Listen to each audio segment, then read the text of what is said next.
Hello, everybody. This is Professor Hassey. It's our week 6 update video for today's Saturday, May 14th, 2022. And we're going to continue our study of capital budget analysis. A little bit of a preview again for assignment number 3, which is due tomorrow, Sunday, May 15th. If you need an extension on that work, again, let me know and you can get it. That's a spreadsheet only assignment. All work is done on the spreadsheet. I'll talk a little bit more about that in a minute. Also, we're on subject today is we're going to talk about chapter 12, perhaps the most important chapter of our class besides chapters 8 and 9, the cost of capital, using risk and return like we talked about in chapter 11, and determining the risk of a company and its beta analysis, which determines the risk of the company, which determines the discount rate and the cost of capital for a particular project or investment. So that's our discussion for today, and we're going to continue that discussion into next week when we talk about debt financing and dividends as well.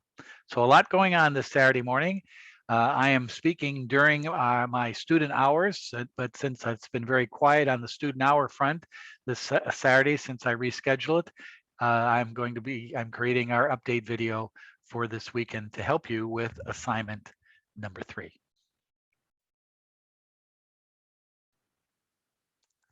All right, here is our assignment number 3, which is our work this week, where I'm asking you to put together a cash flow capital budget analysis and determine the net present value, the internal rate of return, the profitability index, and the payback of that particular scenario. And the scenarios are thus, right here. That's the project inputs, the information you are to put into your spreadsheet. And then I give you some extra credit, 20 extra credit points this week, which can help many of us to get our grade point average up.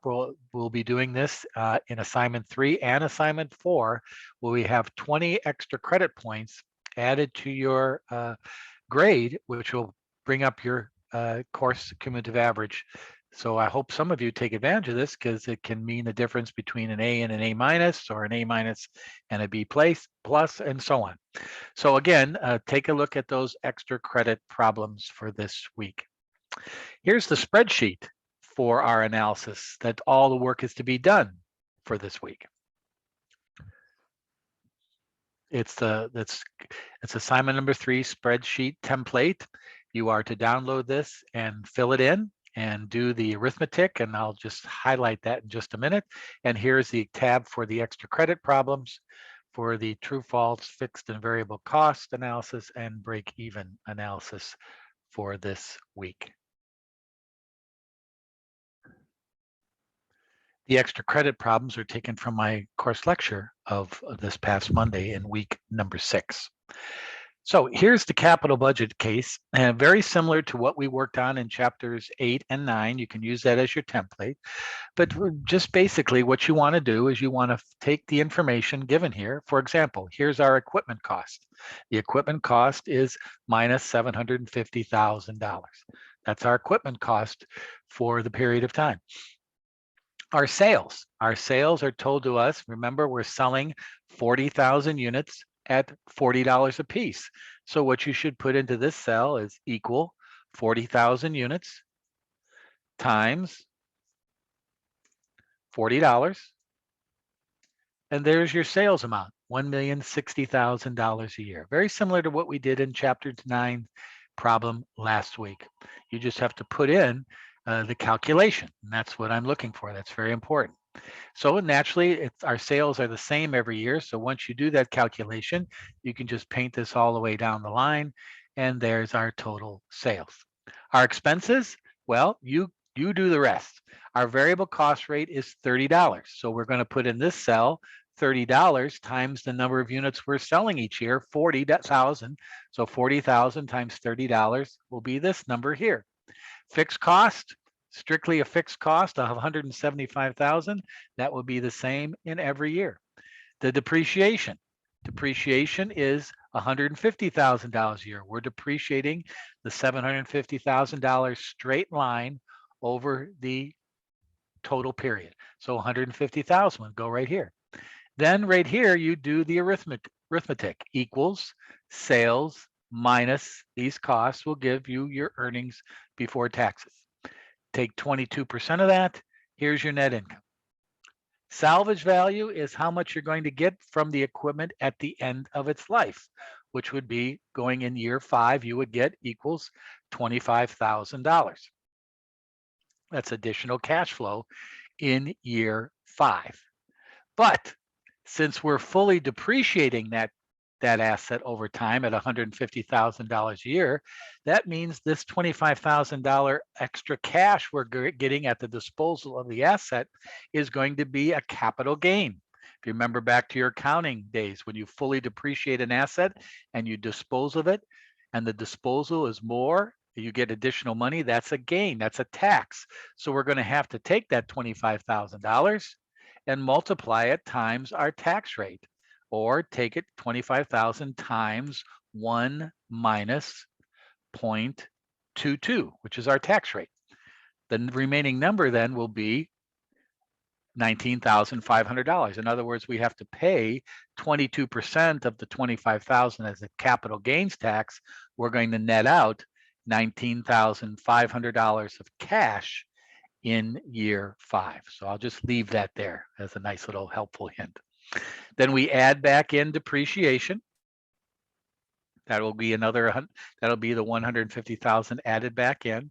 And then in working capital, remember working capital is 10% of our first year sales. So here we will have equals the sales of year 1, 1,000,006, and we're going to multiply that times minus 0.10. That's 10%. So we have a negative cash flow of 160,000 throughout the period. Now, since our sales stay exactly the same throughout the life of the project, all we have to do then is just add the $160,000 back in year 5, because there's no change in the revenue amount, thus working capital will not change over that time. But then finally, in year 5, we are now out of sales. There's no year 6 sales. So now we add back in the 160,000. So the net effect of working capital is 0, but we're properly showing cash going out and cash coming in to net out that working capital needs. I'll leave that in there as well.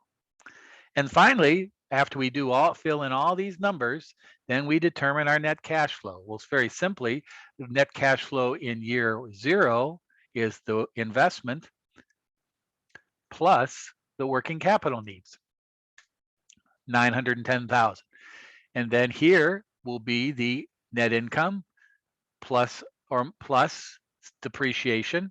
There's your cash flow. And the same thing will hold true until you get to year 5, where it'll be net income plus salvage value plus depreciation plus working capital, and that'll give you your cash flow.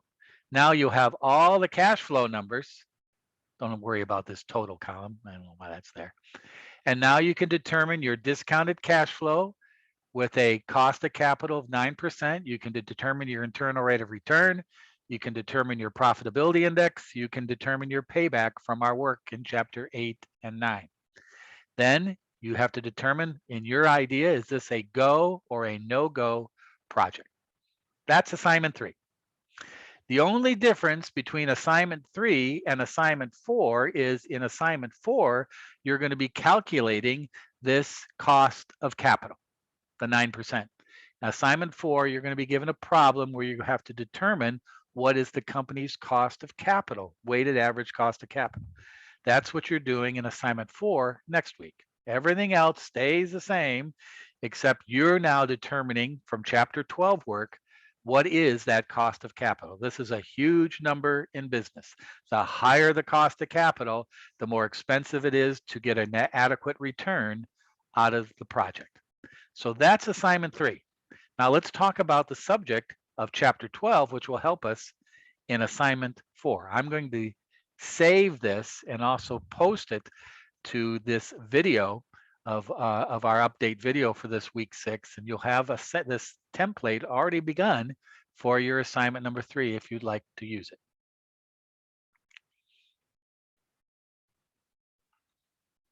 Okay, before we look at a sample of how to calculate weighted average or cost of capital, let's take a look at Chapter 12 that explains this. Remember, we're determining what it cost us to get the asset to invest in to generate the cash flow to pay back that investment over time. It's called Risk, Return, and Capital Budgeting, Chapter 12. And a key component of all this is measuring the market risks that the company is in. If I wanted to raise some capital, how expensive my capital is going to be is due to the fact that the risk of my company, the higher the risk I have, the more expensive the money is going to be. The lower the risk, in other words, the better credit I have, the less the risk and the less the cost of capital. That's very important. And that's where the beta calculation comes into, which I had you look up in our last assignment for one of the companies in your portfolio and for your companies in your portfolio. The beta is a measurement of that risk. The higher the beta, 1.5, 2, 2.5, the greater the risk of that company, and that'll equate to a higher expense or cost of capital. We'll talk about that in just a minute. So that's what beta has to do with all this. So again, the beta of a company is what is the risk of the company in the market relative to the risk in other parts of the market, the risk in borrowing money, the risk in issuing stock or going to the stock market. What does our company compare to those other risks?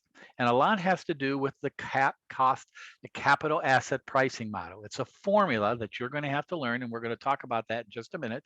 It's a formula that determines this cost of capital by determining the cost of equity. What is the beta in relationship to our company and how it affects our ability to raise capital through stock?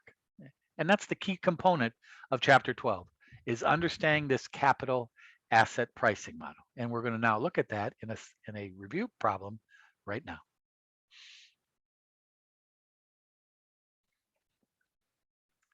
The steps of a capital budget analysis are highlighted, and an example of weighted average cost of capital are highlighted in this week 6 spreadsheet, which is posted along with this video, week 6 capital budget analysis for our course.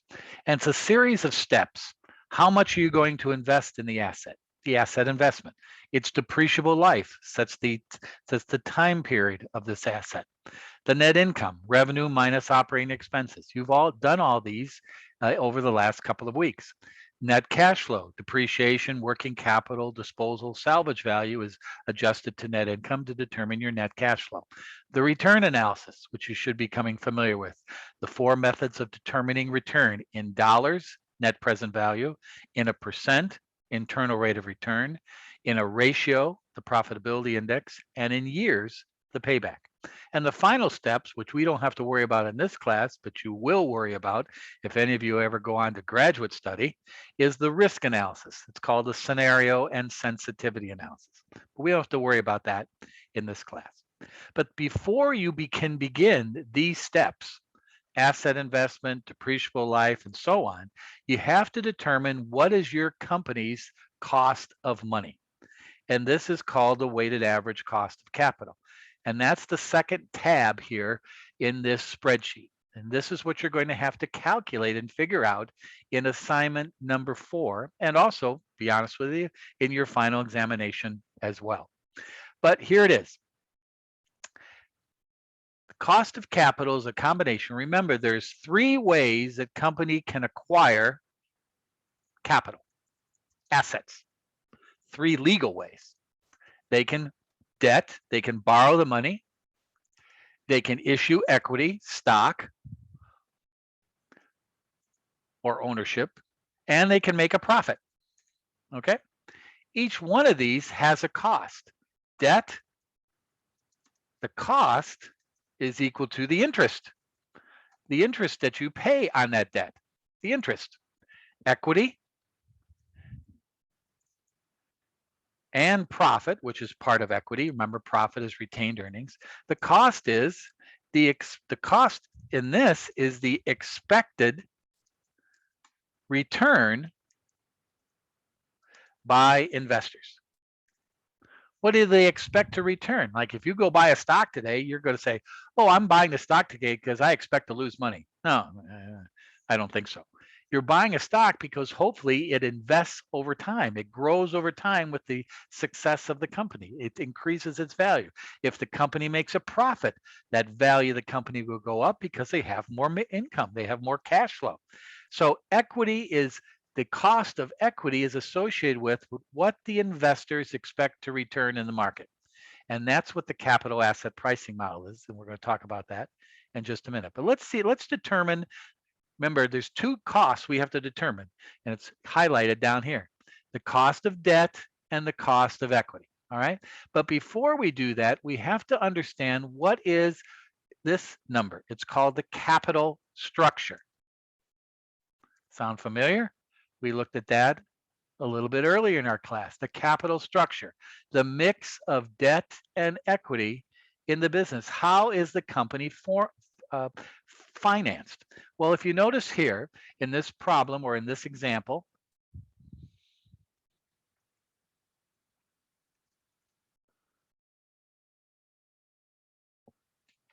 make sure I get all the details here. Okay. If you notice in this problem, it says the debt to assets is 60%. So that's like the debt ratio. We learned about that from chapter 3. The debt to assets is 60%. So in the capital structure, the debt is 60%. All right, that's the 60% of the company. So if the debt position of the company is 60%, that means that the equity position has to be 40%. It has to total 100%. So the debt to assets is 60%. That means the equity portion of this company's capital structure is 40% because it has to total 1 or 100%. So that's our capital structure. For the first thing you have to do is, what is my company's capital structure? Well, 60% of the company is financed by debt, 40% is financed by equity. Okay, now that we got that solved, what is then our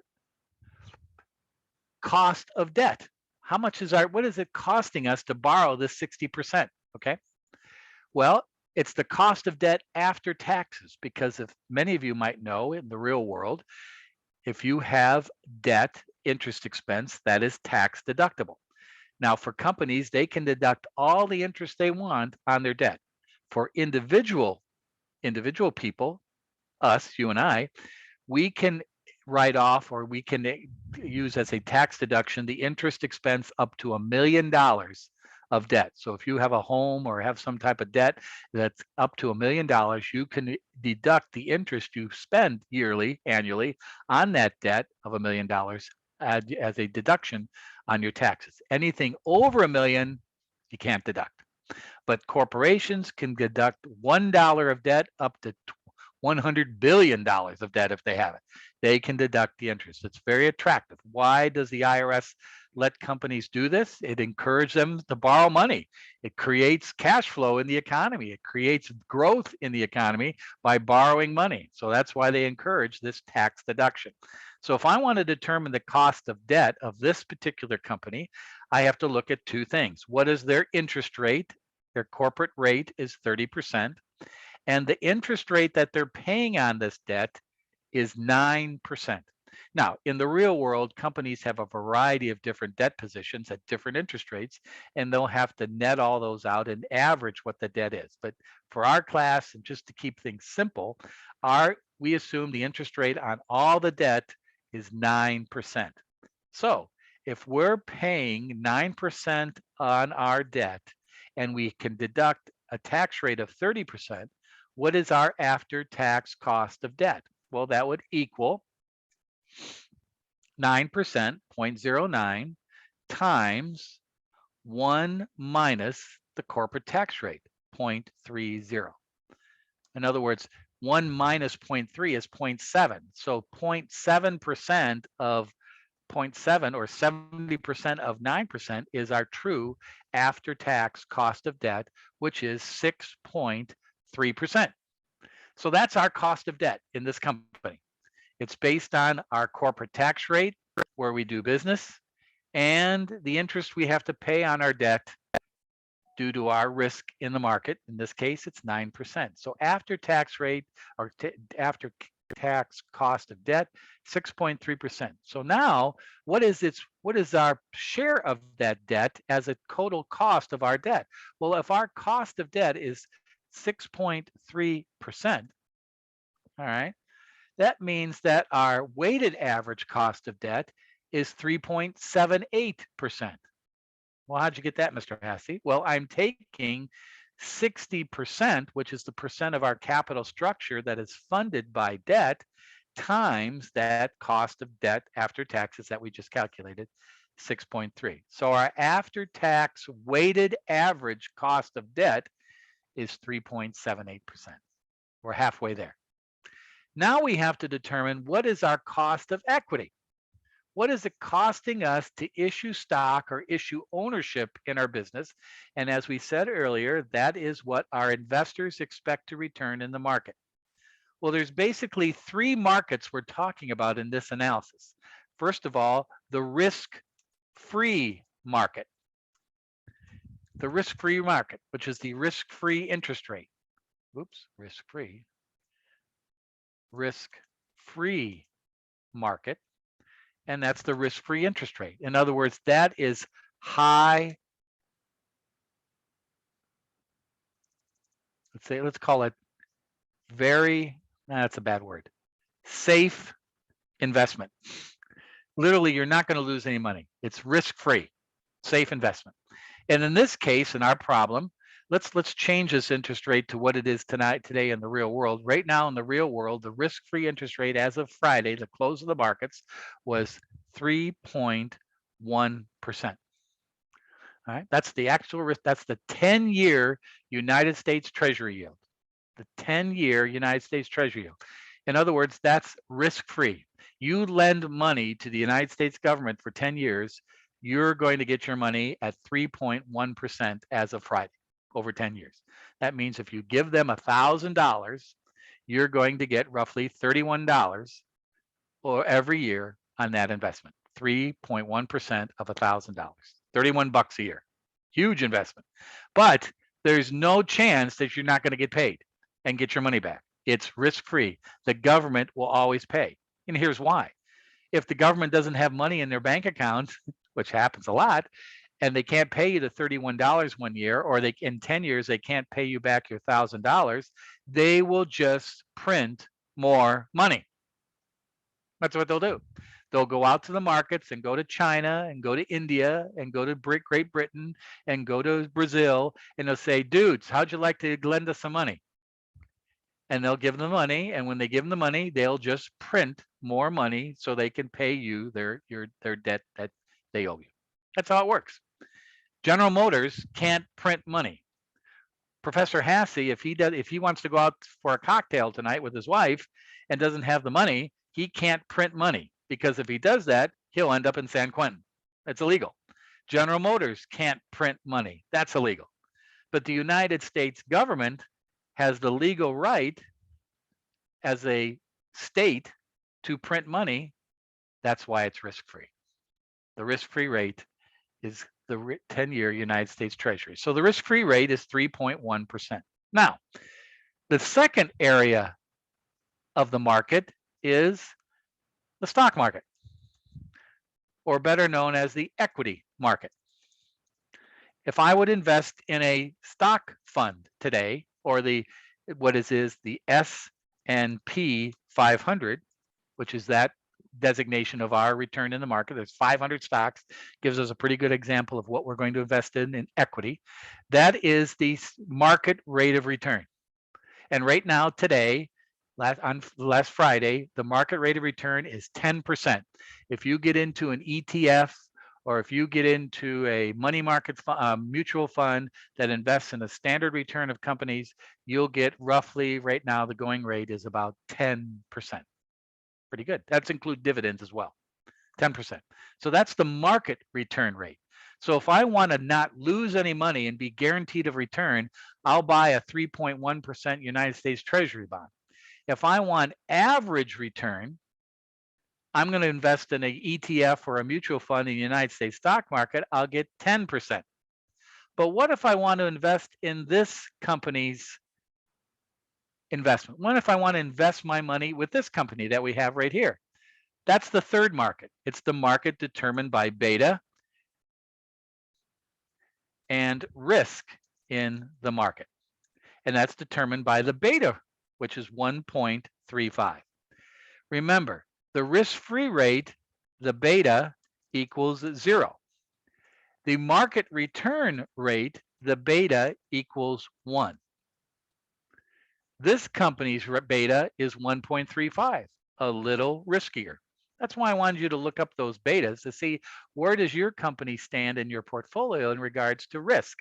No risk is 0. Average risk is 1. This company's risk is 1.35. So now we have all the proper ingredients to determine what this company's expected return on investors will be, because if they want 0 risk, they'll get 3.1% in the risk-free market, the treasury market. If they want average, if they want average risk, they'll put their money into a mutual fund and get 10.0%. But if they want the risk of giving to this company, this is what the capital asset pricing model interest rate is. What is that interest rate if they want to invest in this company with a beta of 1.35? And this is called the capital asset pricing model formula. And in English, the capital asset pricing model formula is the risk-free interest rate plus what is called the market premium rate times the beta of our particular company. That's the capital asset pricing model. The risk-free interest rate plus the market premium times the beta of that particular company. Now, what is market premium? Market premium rate is equal to the market return rate minus the risk-free rate. Makes your head spin, doesn't it? That's the market premium. In other words, the difference, the delta, the spread between the 10% and the 3.1%. So I put all these together into this formula: risk-free rate, which is 3.1%, and I'm going to add to that the market premium, which is the market rate of return, 10%, minus 3.1%, the risk-free rate, and I'm going to multiply that times the beta of the company, 1.35. I do that formula, I will get the cost of equity. Okay, well, let's do that. Equals, put all these in parentheses, 0.031. That's the decimal for the risk-free rate. And I'm going to add to that 10% minus 3.1. Okay, that's the market return minus the risk-free rate. So 10% minus 3.1 is 6.069%, 6.9%, 10 minus 3.1. And I'm going to multiply that times the beta of the company, 1.35.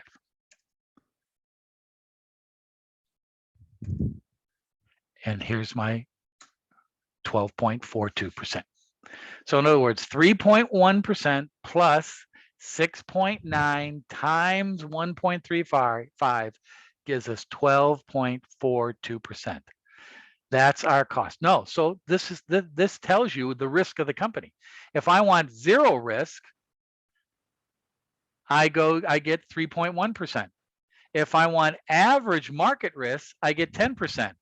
But if I want to give this company money at a risk of 1.35, I'm going to need to get 12.42%.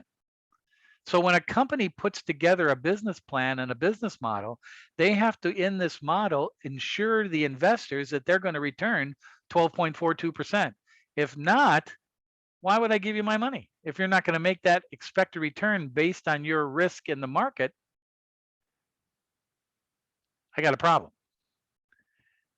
And that risk in the market, that beta, is a standard deviation comparing going back 16 quarters, 4 years, a comparison of your return on investment to the market's return on investment. And that deviation, that spread, that standard deviation equates into it's called a regression analysis, not to get into too many specifics. That regression analysis comes up with the beta number. In this case, it's 1.35. So now that we know 12.42% is our cost of equity, we now get that in comparison to the capital structure of our company, 12.42% times 40. And we show that down here by putting in equals 40% times 12.42, and we get 4.97%. So based on our calculations of cost of debt after taxes and the cost of required rate of return investors by the capital asset pricing model, and equate that to the capital structure and weight it by the percentage of capital structure funded by debt and equity, this company has to pay a discount rate and an expected return for both debt and equity of 8.75%. And that's your answer. That's what Chapter 12 is all about, coming up with our cost of capital. So this 8.75% is called the cost of capital. It's called the weighted average cost of capital. It's called, weighted, nice spelling, Professor Hennessy. It's called the discount rate, the discount rate used in discounted cash flow analysis. It's also called the hurdle rate. We need to make more return, more than 8.75% in order to make this project work. Our project has to make a profit, a total cash flow or in total internal rate of return greater than 8.75%, or why would we invest it? Because we're going to be losing money. We're not making enough to pay back our obligations of debt and equity that funded this asset. That's why this is huge. If you go on to graduate study work, there's huge analysis involved behind this number and how a company can manage and strategically manage this number. The 8.75% represents the cost in the market of a company trying to acquire assets to invest.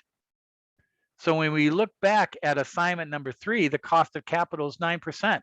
Somebody calculated that number to use as a discount rate or a hurdle rate, saying we got to make more than 9% in this company. If we don't, why is this project doable? We can't do it. That's how this all combines. And we're going to be combining that in an analysis in assignment 4, where you're going to be calculating this. And you'll be doing that in a base analysis. And this will be the subject of my lecture in week 7 on Monday, completing this capital budget analysis after we've completed the cost of capital. We're just going a step further than we're doing assignment 3. Assignment 3, you're just doing this. Assignment 4, you're doing this and then this. Basically the same, but as you can see, we're spending 2 assignments on this because this is a major part of financial study for a student. So this is what we'll be doing in assignment 4, and we'll review this again in our lecture video on Monday, but this is what Chapter 12 is all about. How to determine what it's costing us to get the assets. And it's all driven by things we have seen before: capital structure, interest expense, risk and interest and cost in the market. Put all those together, and this is what a company's calculating. If you're ever going to go into financial analysis and work for a corporation, one of your first jobs is probably maintaining on a monthly or quarterly basis what our company's cost of capital is and how is it changing? What are the trends? Is it going up? Are we becoming more risky? So our cost of capital is going up, or is it going down due to relationship to market factors? Right now, one of the reasons why companies' costs of capital are going up is because the risk-free interest rate is going up with inflation. This number at the beginning of this year was 0.1%. Now, 5 months later, it's 3.1. Whoa, that tells you a little bit about inflation right now. So as inflation will drive this rate to go higher, thus that also will drive this to go higher as well. The risk in the stock market. At the beginning of 2022, this was roughly about 9%. Now it's 10% due to inflation and due to higher risk in the stock market, the pandemic, Ukraine, cash flow around the world. That has driven that up as well. So what goes on around you will also influences your cost of capital. You can control this. You can manage your credit, clean it up, but you can't manage this. This is controls that you have no control of. Inflation, Federal Reserve, world economy. You have no control over that, but you have to be aware of it because it all drives this number, what it costs you to get the capital that's going to generate cash flow, and hopefully it's going to be far north of 8.75%. We'll talk about that on Monday. So again, you have this spreadsheet in front of you, assignment 3 to do this weekend or complete, and posted by Sunday evening. I've given you a little head start here, which should help. Fill this in, determine these 4 methods of calculation, and use as your basis.